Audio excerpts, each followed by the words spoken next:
meteorologist TJ Gunk, and today I'm going to provide you with a winter weather outlook for our location and the United States as a whole. I will also be making my own winter weather outlook for our location based off of what I've learned here at Cal. Winter is coming, and I just want you to be prepared for some long dark nights that are full of terrors.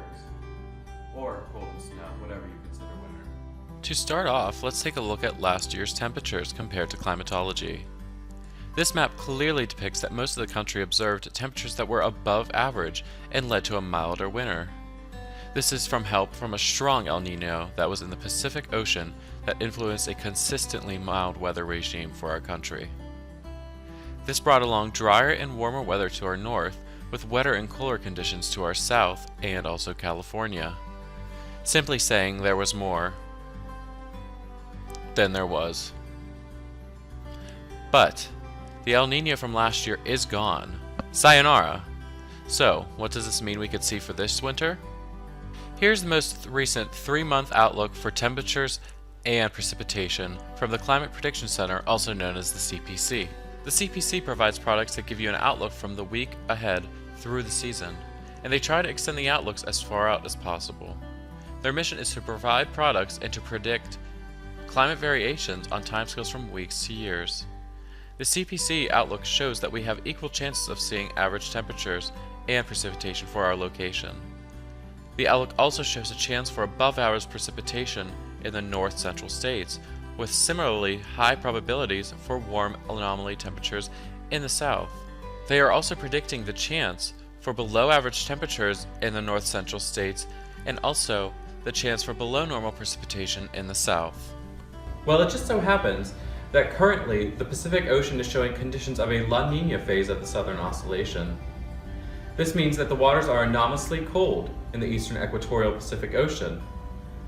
Predictions are also calling for a continuation of this weak La Nina phase from December through February.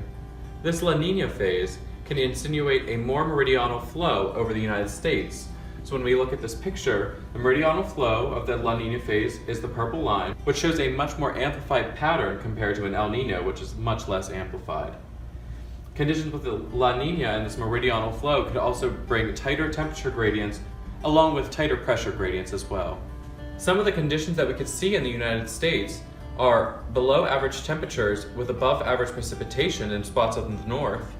And then in parts of the south, we could also see above average temperatures with below average precipitation. Now I'm going to talk to you about teleconnections. A teleconnection is a linkage between weather changes occurring in widely separated regions of the globe. The two phenomena I talked to you about earlier, La Nina and El Nino, are considered teleconnections, and they are used in helping to predict winter weather for the season. Other teleconnections that could help predict the weather in the winter are the AO, the NAO, and the PNA. And these, along with many others, are very helpful in predicting pattern changes in the winter season. After analyzing all of these conditions and outlooks, I predict that we're going to have an about average winter. And what I mean by average is about in the mid-30s and also around 40 inches of snow, as we usually do annually. This can also have many fluctuations with the La Nina that's going to be in place during this time of year, so we'll see how that plays a role.